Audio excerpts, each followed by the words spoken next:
Frank Fritz was far more than just a collector. He was a man driven by passion, blessed with a sharp eye for hidden treasures, and a life filled with unexpected turns.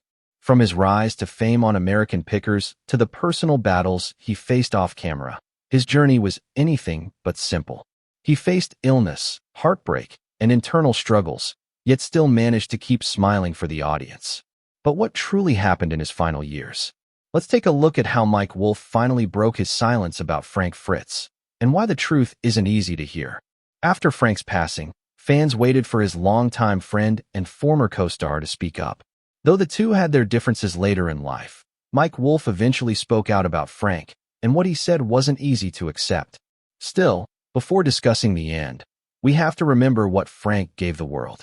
His legacy wasn't just about antiques. It was about discovering meaning where others saw trash. Frank's love for collecting started when he was young. He had a gift for recognizing value in the forgotten, and that skill would later bring him fame. But long before TV, he was just a kid fascinated by history. Born on October 11, 1963, in Davenport, Iowa, Frank didn't follow the typical childhood path. While other kids played sports or video games, Frank searched for things that told a story: coins, stamps, beer cans, even old razor blades. Imagine being a young boy walking into an antique shop filled with the scent of old books and polished wood, where the quiet tick of grandfather clocks echoes through the room. Most kids would grow bored, but not Frank. He was drawn in. Every object seemed like a mystery. Who once held this pocket watch? What tales could a rusted sign tell? For Frank, history wasn't stuck in books. It was something you could hold. As he got older, his passion only grew.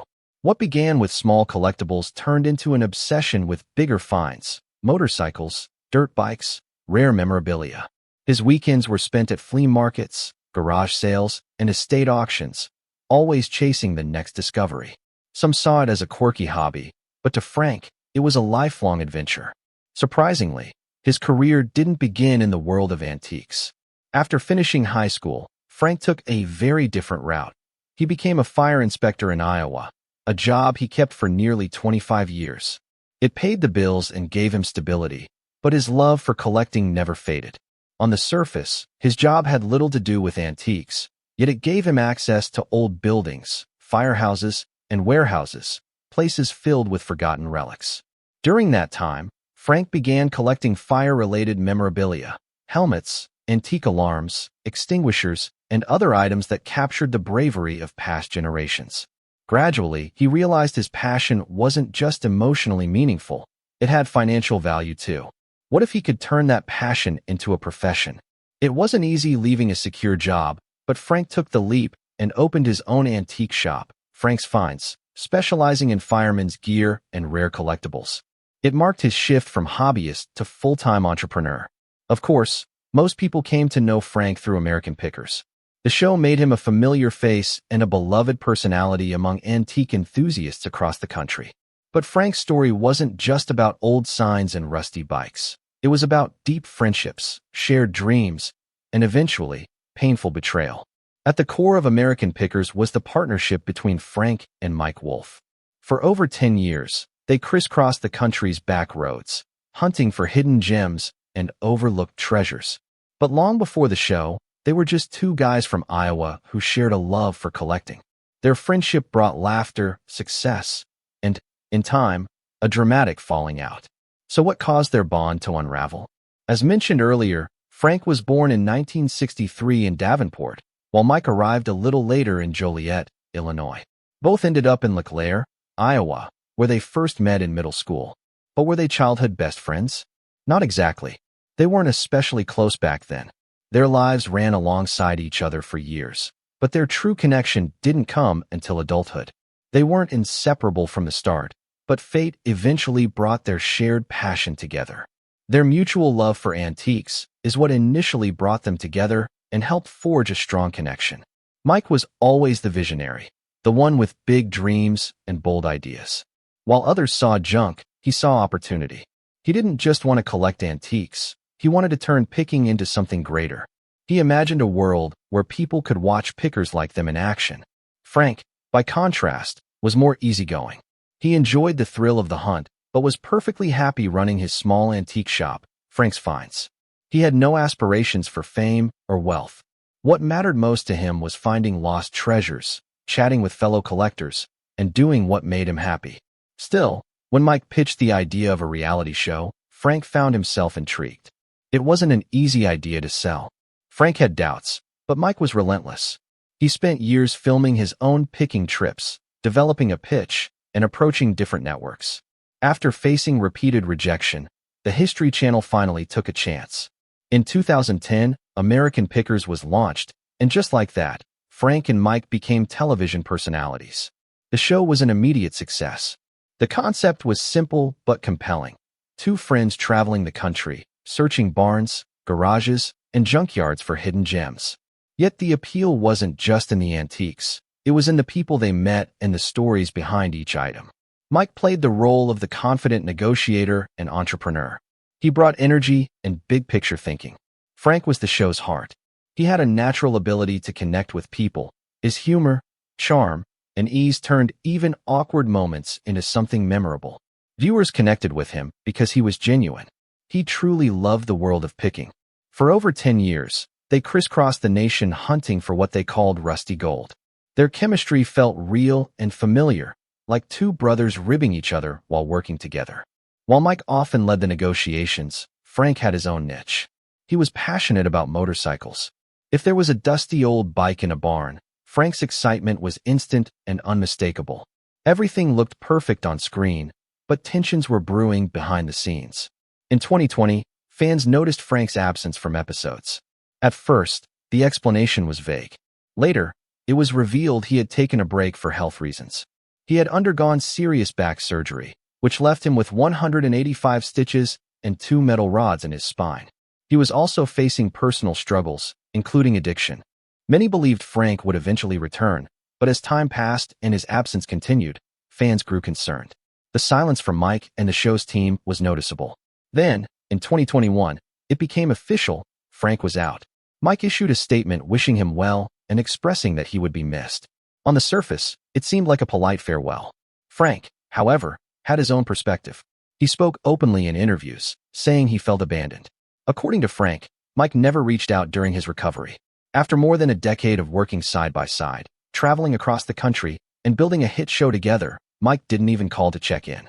Frank was blunt in criticizing Mike's public statement. He claimed that Mike had wanted him off the show for a long time.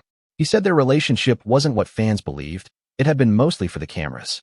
It was a heartbreaking and messy into what viewers thought was a real friendship. Fans reacted strongly. Social media lit up with opinions. Some sided with Mike, pointing to Frank's personal struggles. Others accused Mike of abandoning a longtime partner. Viewers had always appreciated Frank's enthusiasm and humor. He made even simple picks feel like an exciting adventure.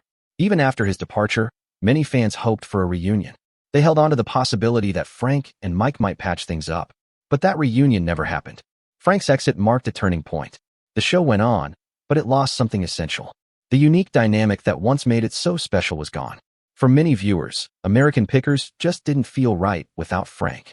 Though Frank was no longer on American Pickers, he remained in the hearts of loyal fans. For years, they had watched him travel, laugh, and light up over forgotten finds. But behind the charm and passion, Frank had been facing challenges most didn't see. Life away from the spotlight wasn't easy. His health issues, personal setbacks, and past decisions began to overwhelm him. Everything seemed to collapse at once. Yet, in his lowest moments, someone unexpected reappeared: Mike Wolfe. As the old saying goes, true friends show up in times of trouble. Fans had long noticed changes in Frank's appearance. Some believed it was just age, others suspected deeper issues. Eventually, Frank opened up and revealed he was living with Crohn's disease. Crohn's disease is a relentless condition, painful, unpredictable, and incurable. One day you might feel completely normal, and the next, you can barely eat. Frank battled it for years, often masking his suffering with his familiar charm. He dropped 65 pounds trying to manage the symptoms, but no amount of weight loss could take the disease away. Living with Crohn's meant never knowing when the next flare-up would hit, constantly feeling drained and missing out on the foods he once enjoyed. That was Frank's everyday life. Still, he refused to let it define him. But Crohn's wasn't the only challenge Frank faced. Fame brought its own set of burdens. When American Pickers became a hit, Frank transformed from a small-town antique dealer into a household name. Suddenly, Strangers recognized him wherever he went. Everyone expected the upbeat, funny guy they saw on screen. Behind the scenes, though, Frank was battling growing anxiety. Like many in similar situations, he turned to medication for relief. Xanax helped him cope, but when mixed with alcohol, it turned into a dangerous mix. Everything changed in 2017. Frank was pulled over for driving the wrong way on an interstate in Iowa. He had been drinking and had taken Xanax. The incident led to a charge for operating while intoxicated. The news shocked his fans, who had only seen the cheerful version of Frank on television. That arrest became his wake-up call. He acknowledged that alcohol had become a serious issue, not just a source of fun, but an unhealthy escape. Frank had seen this path before. His mother and grandfather had both struggled with alcoholism, and both had died because of it. Recognizing the danger he was in, Frank made a life-altering choice. He entered a rehab center in Iowa, not for a short stint, but for a full 77 days.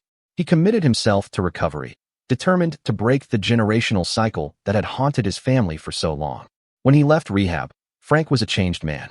He said he no longer enjoyed drinking and was focused on living a healthier, more fulfilling life. He wanted to get back to what he loved. But fate had another challenge in store. In July 2022, Frank suffered a massive stroke and was found unresponsive at home. He was rushed to the hospital, and for weeks, his survival was uncertain. The man who once traveled the country in search of lost treasures was now fighting just to stay alive. A stroke is more than just a health scare, it's life-altering. It can rob you of your ability to move, speak, or even think clearly. For Frank, who had already endured so much, it was another steep hill to climb. He was transferred to a rehab center where doctors worked to help him regain his independence. But the damage was significant. He was no longer able to care for himself. A legal guardian had to be appointed to manage his daily affairs, and a bank was put in charge of his finances. The once independent adventurer was now relying on others for even the simplest tasks. Then there was the financial weight. His medical expenses reached an astonishing $30,000 per month, highlighting just how devastating the stroke had been. Fans across the country could only hope for his recovery and pray for a miracle. The stroke also brought a change in Frank's relationship with Mike.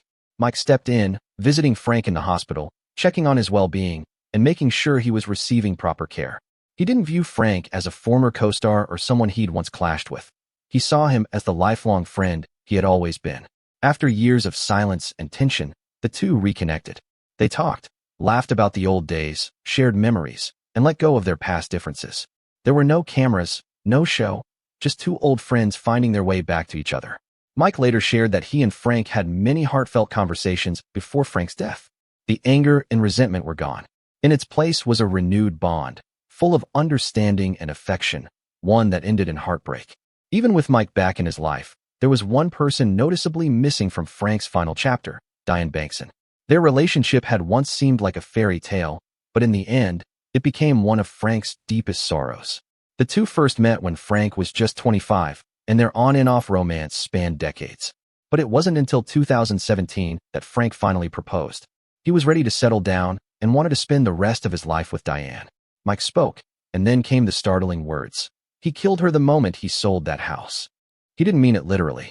What Mike was trying to say was that when Frank chose to part with the home he had once shared with his former fiancée, he also let go of his last shot at true happiness.